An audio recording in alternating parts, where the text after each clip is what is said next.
और बाद लोग दाढ़ी गोल करके चबाते रहते हैं। मेरे पास कोई आए मैं तो कहूँगा कारी साहब के पास चला जा। कहता है जी उम्र ज़्यादा हो गई, दिल सख्त हो गया, ज़बान मोटी हो गई, मुझसे तो नहीं पढ़ा जा रहा। बगलों के बाल उखेड़ लेना, मूँछों को काट लेना, नाखून काट लेना और ज़ेरे बाल मूड लेना, यही तेरी कुर्बानी है। तो अगर जिसने कुर्बानी नहीं करनी वो भी एहतमाम करे तो वो भी अजर से, नीयत की वजह से महरूम नहीं होगा। गोश्त खाना मकसद नहीं है, मकसद अल्लाह ताला को राज़ी करना है। इस्लामिक स्कॉलर मुफ्ती मोहम्मद यूसुफ तैबी हाफिज़हुल्लाह ताला, फाजिले मदीना यूनिवर्सिटी। अल्लाह तबारक व तआला ने ज़ुल्हिज्जा के पहले 10 दिनों में बहुत बरकत रखी है, इनकी बहुत फजीलत बयान की है। और रसूलुल्लाह सल्लल्लाहु अलैहि वसल्लम ने फरमाया कि जो शख्स कुर्बानी की नीयत करता है वो इन 10 दिनों में अपने बाल और नाखून ना काटे। और बाद रवायतों में है ला फला या खुदन्ना मिन शारिही वला मिन अज़फ़ारिही वला मिन बशरतिही, अपना चमड़ा भी ना काटे। हत्ता युदहिया, यहाँ तक कि कुर्बानी कर ले। अगर कुर्बानी दूसरे दिन करता है तो दूसरे दिन तक नहीं काटेगा, कुर्बानी के बाद काटेगा। और इस हदीस से दो बातें ये भी साबित हुई कि जो लोग नाखून चबाने और चमड़ा चबाने और बाद होंठ चबाने की आदत में गिरफ्तार हैं, ये उनके लिए बहुत अच्छा मौका है कि 10 दिन तो उन्होंने बचना है, तो फिर मुस्तकिल बचने की कोशिश करें। और ये बात भी साबित हुई कि जो लोग दाढ़ी छीलने की आदत में गिरफ्तार हैं, तो 10 दिन 11 दिन जितने भी दाढ़ी उनकी कुर्बानी में हों, उन्होंने बचना है तो फिर मुस्तकिल बचने की कोशिश करें। यह उनके लिए भी दावत इस्लाह है। तो बाद लोगों की आदत है कि हर वक्त बाद लोग दाढ़ी गोल करके चबाते रहते हैं और बाद लोग वैसे खींचने के आदी होते हैं, पकड़ा खींचा पकड़ा खींचा। ये सब बुरी आदत, इनकी इस्लाह किए ये दिन हैं। इन सब को नियत कर लेनी चाहिए कि इन 10 दिनों में मैं इन बुरी आदत की इस्लाह करूँगा।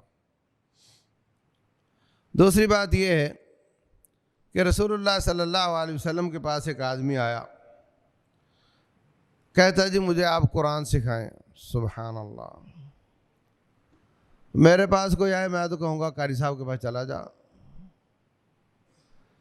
कि आप इतनी बड़ी ज़ात हैं और एक आदमी आकर कहता है मुझे कुरान सिखाएं, आप उसको सिखाने लग गए। तो पहले तो फरमाया कि जो अलिफ लाम रा से शुरू होती हैं वो सूरतें पढ़। कहता है जी उम्र ज़्यादा हो गई, दिल सख्त हो गया, ज़बान मोटी हो गई, मुझसे तो नहीं पढ़ा जा रहा। और मैं अच्छा फिर ऐसे कर, हामीम से शुरू होने वाली सूरतें पढ़, वो सीखना शुरू कर। कहता है जी वो भी मुझसे नहीं हो रही। कहता है जी कोई एक आध सूरत जो बड़ी जामे किस्म की हो वो मुझे सिखा दें आप। तो आपने उसको इज़ा ज़ुल्ज़िलतिल अर्द ज़िलज़ालहा ये वाली सूरत सिखा दी तो बड़ा खुश। कहता है अल्लाह के रसूल सल्लल्लाहु अलैहि वसल्लम जिस उस ज़ात की कसम है जिसने आपको हक़ के साथ भेजा है, मैं ना इस पे ज़्यादा करूँगा और ना कमी करूँगा।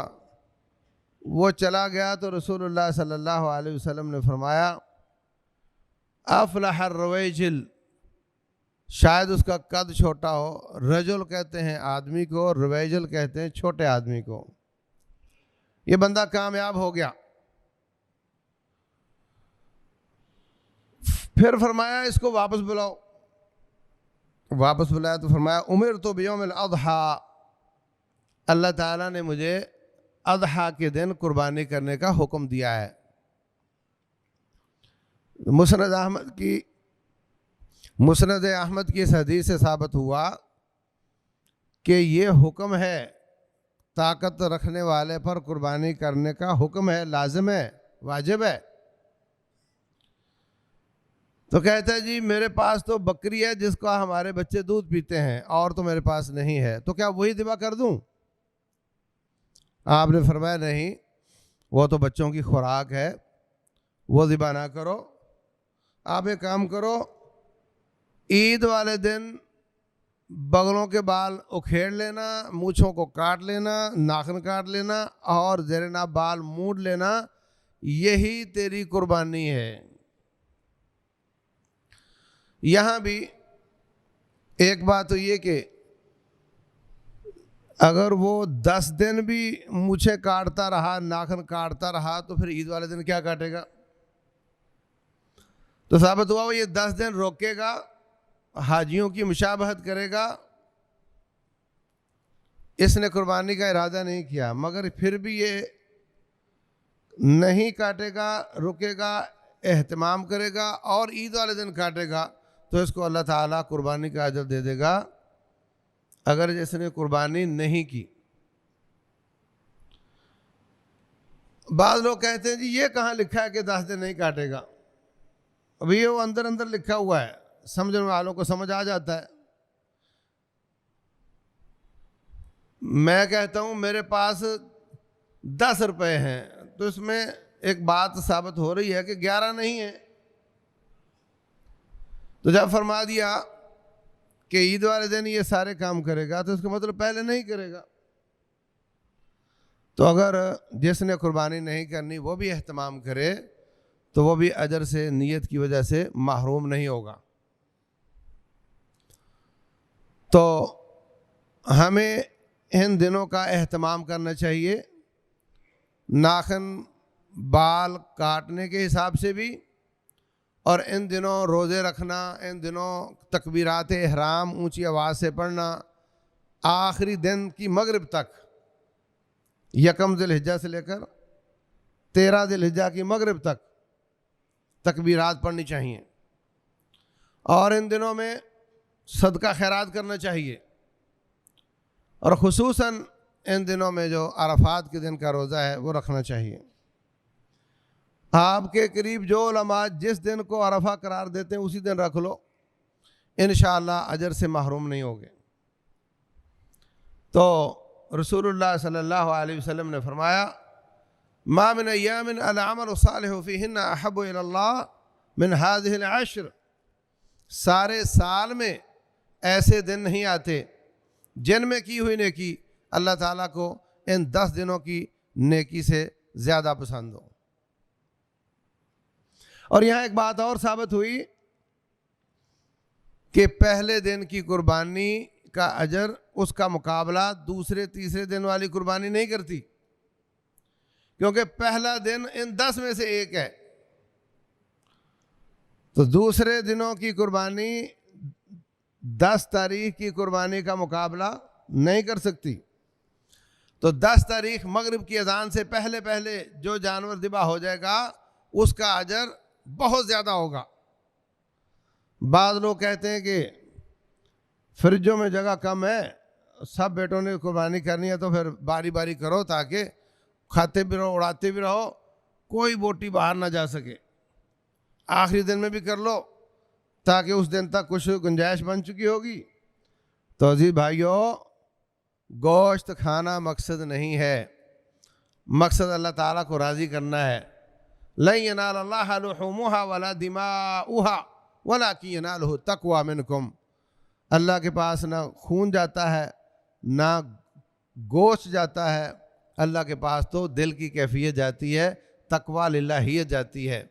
तो जानवरों के फ़ोटो फेसबुक पे चढ़ाकर अपने अमाल को ज़ाया ना करो, रियाकारी ना करो, और इबादत समझकर गरीबों का हक भी दो, मांगने जो आता है उसको भी दो, रिश्तेदारों को भी दो और ख़ुद भी खाओ।